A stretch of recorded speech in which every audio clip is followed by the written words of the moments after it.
Je suis au garde à vous. Je suis au garde à vous devant toi, capitaine Saïri, Herman.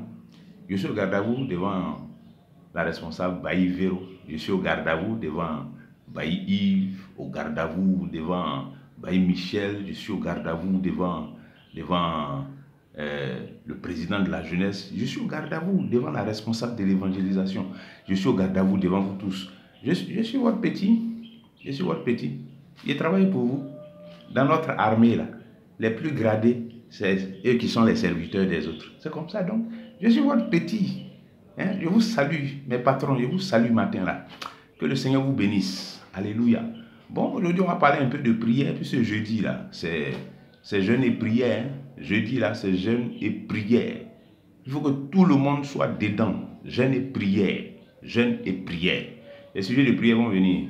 Le pasteur est en train de préparer ça. Une fois que c'est prêt, on va les dispatcher.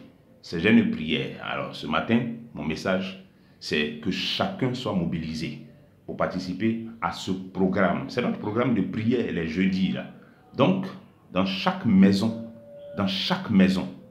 à partir de 19h, je dis 19h parce que c'est l'heure que, à notre niveau ici, on a retenu, mais ça serait bon qu'on harmonise pour que ce jeudi-là, à partir de 19h, toutes les maisons de la FCE Yopougon Trois-Rouges puissent être en mouvement de prière. On doit prier. On doit prier. On doit passer à la vitesse supérieure, bien-aimés. Parce que l'affaire dans laquelle nous sommes là, écoutez, c'est vrai que d'une part, ça apporte quelque chose de bien à l'Église parce que ça nous réveille, ça nous remet en mouvement, etc. Ça nous lance dans une spiritualité plus engagée. Dieu merci pour ça. Mais l'autre côté là, il ne faut pas oublier que si Dieu permet que nous soyons plus engagés, plus motivés et mobilisés spirituellement, c'est parce qu'il y a un obstacle qu'on doit faire dégager. Il y a une situation qu'on doit restaurer, une situation normale qu'on doit rétablir. Parce qu'il ne faut pas se tromper. La situation dans laquelle nous sommes n'est pas du tout une situation normale. Ce n'est pas une situation normale. Ce n'est pas une situation normale. Regardez, on ne va plus au travail. Moi, depuis que ces affaires-là ont commencé, je ne peux plus aller au travail. Parce que mon travail, c'est de réunir les gens pour les former. Je ne peux plus faire ça. Je ne peux plus aller au travail. Et il y en a plusieurs comme ça. Leur travail, bon, on ne fait pas ça en groupe, mais les conditions dans lesquelles ils travaillent sont telles que la situation ne leur permet plus d'aller au travail. Or, on ne va plus au travail, ça veut dire que manger va devenir compliqué. À la longue, si ça dure, manger là va devenir difficile. On ne peut plus sortir, on ne peut plus rien faire et ça va devenir compliqué. Ça sera intenable, bien aimé. Si ça dure, si ça s'enlise dans le temps, mais la situation va devenir intenable, je vous assure. Il faut qu'on prie dès maintenant. Il ne faut pas qu'on attende que ça devienne intenable, que les petites économies qu'on avait mises de côté et sur lesquelles on est en train de vivre présentement là. Ce n'est pas quand ça va finir qu'on va sortir maintenant tout notre zèle pour prier, pour jeûner. Non, c'est dès maintenant, bien aimé.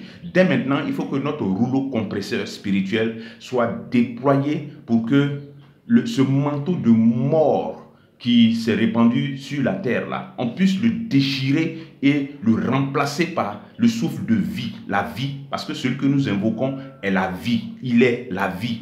On ne peut pas laisser la terre entière être couverte comme ça par cette ombre-là, cette ténèbre-là, qui sont en train d'endeuiller les gens, en train de préparer des conditions de famine, de désolation, de dévastation. Jamais, on ne peut pas laisser ça comme ça.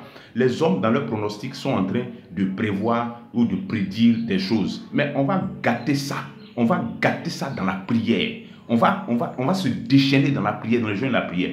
Bien aimé, jeudi, là, il faut jeûner. Il faut jeûner. À partir de maintenant, il faut commencer à diminuer ta dose de manger, là. Jeudi, tout le monde est dans le jeûne. Tout le monde est dans le jeûne. Pas quelqu'un va, hein, c'est au moment où le pain là est dans ta bouche, aujourd'hui c'est jeûne. Il faut jeûner. Je te dis ça dès maintenant, aujourd'hui, mardi, là, pour que ça soit toujours dans ta tête. Demain encore, je vais te répéter la même chose. Pour que tu n'avances pas le faux argument de j'ai oublié ou bien je n'étais pas. Non, tout le monde sera dans ce bain-là. Il faut qu'on jeûne, il faut qu'on prie. Il faut qu'on jeûne, il faut qu'on prie. La Bible nous dit que la prière fervente du juste a une grande efficacité. Ça veut dire que nous avons nos mains, l'arme la plus efficace que les lavages des mains, les les gels hydroalcooliques, les cache-nez, etc. L'arme la plus efficace, c'est celle qui fait disparaître complètement cette situation-là même de la terre. C'est de ça qu'il s'agit. Les mesures qui sont données, bon, elles sont bonnes, mais c'est des mesures conservatoires pour un temps, et puis ça progresse un peu. Nous, on veut quelque chose de radical, qui va changer, qui va renverser ces vapeurs-là. Et puis, on sort de ça, on va aller dans nos conférences, aller faire nos trucs, nos gombos, notre travail pour nourrir nos familles. C'est pourquoi ces histoires-là. On ne va pas rester dans ça. Ad vitam aeternam, jamais de la vie. Jésus n'a pas dit ça. Il n'a pas dit ça. Donc, bien aimé, c'est à nous de rétablir l'ordre sur la terre là. Jeudi, on a rendez-vous pour commencer ce combat-là, pour commencer cette bataille-là, pour déployer notre rouleau compresseur au nom de Jésus-Christ. Sois participant à ce grand mouvement spirituel. Que Dieu te bénisse.